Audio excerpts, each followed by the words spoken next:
스피치를 가르치는 저에게 가장 많이 물어보는 질문이 있습니다. 말을 잘하려면 어떻게 하면 되나요?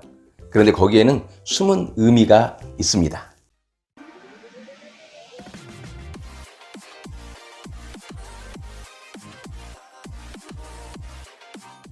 여러분 안녕하십니까? 말로 하는 모든 건 양지비 알통 스피치 양지비 원장입니다. 저에게 오시는 분들은 말을 잘하고 싶어서 오시는 분들이 대부분이겠죠. 스피치를 가르치는 사람이니까요.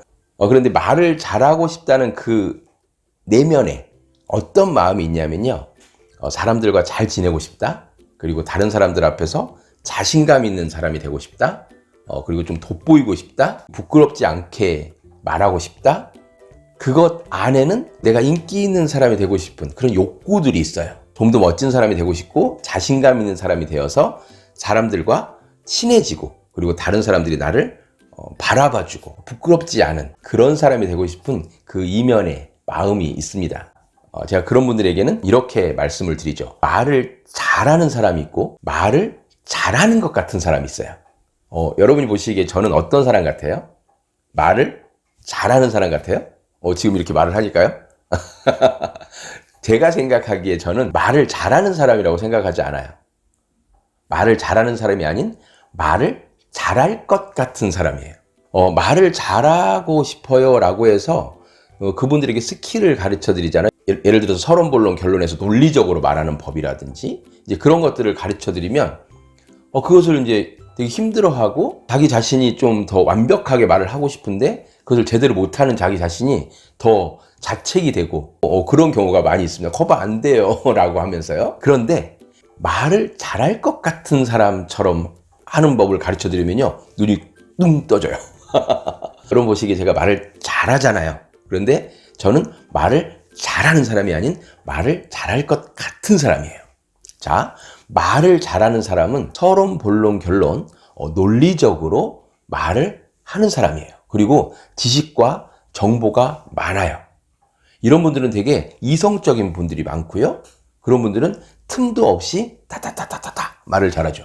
그래서 그 사람의 말을 들으면 설득당하고 강의를 하거나 그러면 되게 저 사람 똑똑한 사람인가 보다 이렇게 생각이 되어지죠. 근데 그분들은 똑똑하고 이성적이고 정보를 많이 가지고 있고 지식을 많이 보유한 그런 사람이지만 말을 잘한다. 저 사람 멋있다. 그냥 그 정도에서 어떻게 보면 그쳐요.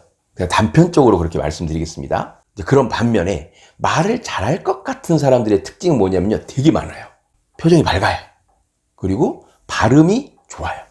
그리고 소리의 공명이 좋습니다. 표정이 밝으니까 소리의 공명이 좋을 수 있어요. 또 사람들과 말할 때 맞장구를 쳐주고 공감해줘요. 리액션이 좋다는 얘기죠. 그러면 사람들은 그 사람하고 얘기하고 싶어 해요. 제가 정말 좋아하는 어떤 분이 계시는데 그분은 제가 무슨 말 하잖아요. 그러면 맞아 그래 그러면서 진짜 되게 좋았겠다 막 이래요. 그러면 저는 신이 나가지고 계속 얘기를 하는 거예요. 그분과 얘기하면 기분이 좋아요. 그런데 신기하게 제가 생각하기에도 그러고 다른 분들이 보기에도 그러고 그분이 말을 잘할 것 같아요. 말을 잘할 것 같다고 얘기를 해요. 그런데 그분 입장에 그분은 저 말 못해요 라고 해요. 말을 잘하고 못하고는 상대적인 것 같아요. 내가 말을 논리적으로 잘하는 것이 잘하는 것이 아니라 상대방이 내 말을 받아들이느냐 받아들이지 못하느냐, 나를 호감을 갖느냐 호감을 갖지 못하느냐, 내 말을 이해했느냐 이해하지 못했느냐, 이런 것들로 구분지어질 수 있어요. 그래서 사람들은 이성적으로 판단하는 것 같지만 감성적으로 판단을 많이 합니다. 똑같은 말을 해도 말을 잘할 것 같은 사람들은요 운율이 있어요. 예를 들어서 나 저번에 그 중국집 가가지고 짬뽕 먹었는데 거기 진짜 맛있더라. 이성적이고 말을 잘하는 사람들, 그러니까 머리형인 그런 분들은 톤이 거의 일정해요. 그저께 중국집에 가서 짬뽕을 먹었는데 맛있더라고요.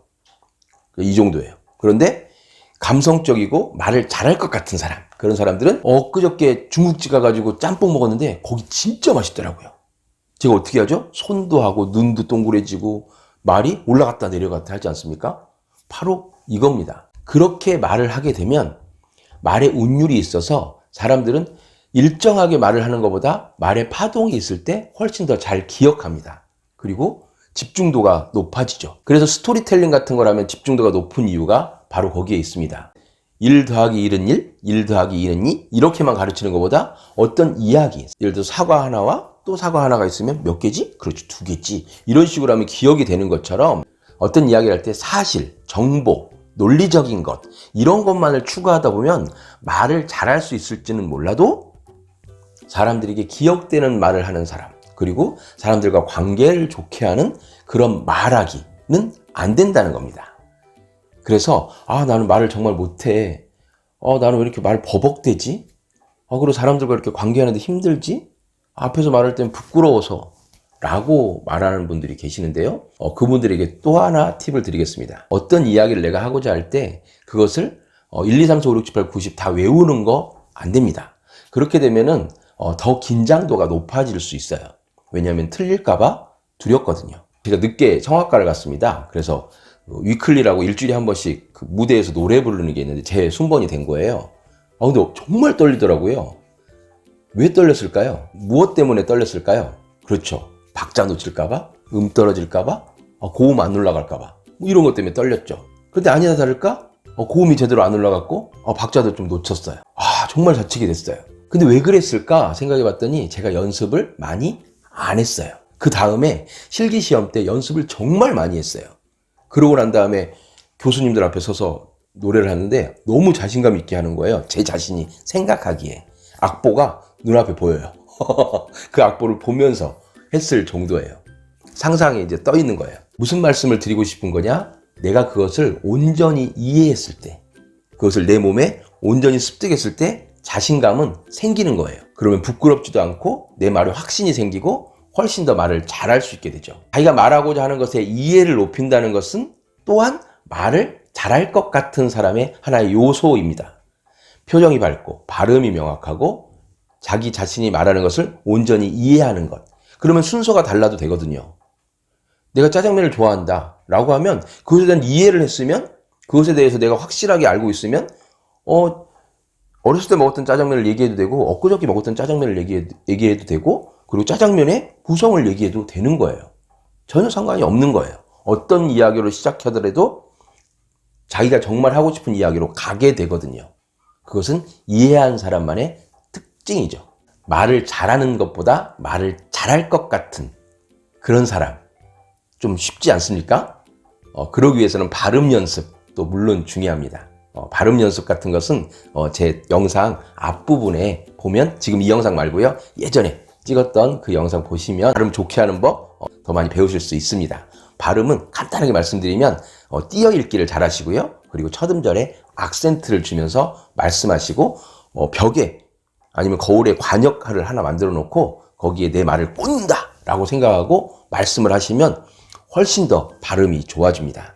그렇게 하시게 되면 발음도 좋아지고요, 표정도 좋아지고요, 그리고 공명이 생기고, 그리고 내가 말하고자 하는 것을 온전히 이해하고 말할 때, 그리고 맞장구를 쳐주고 리액션 잘해주실 때 여러분들은 말을 잘할 것 같은 사람, 괜찮은 사람, 친숙한 사람, 좋은 사람으로 보여질 수 있습니다. 그래서 말을 정말 잘하지 않아도, 말을 논리적으로 잘하지 않아도 여러분들은 좋은 관계, 여러분이 정말 원하는 그 좋은 관계, 자신감이 넘치는 그런 사람으로 비춰질 수 있습니다.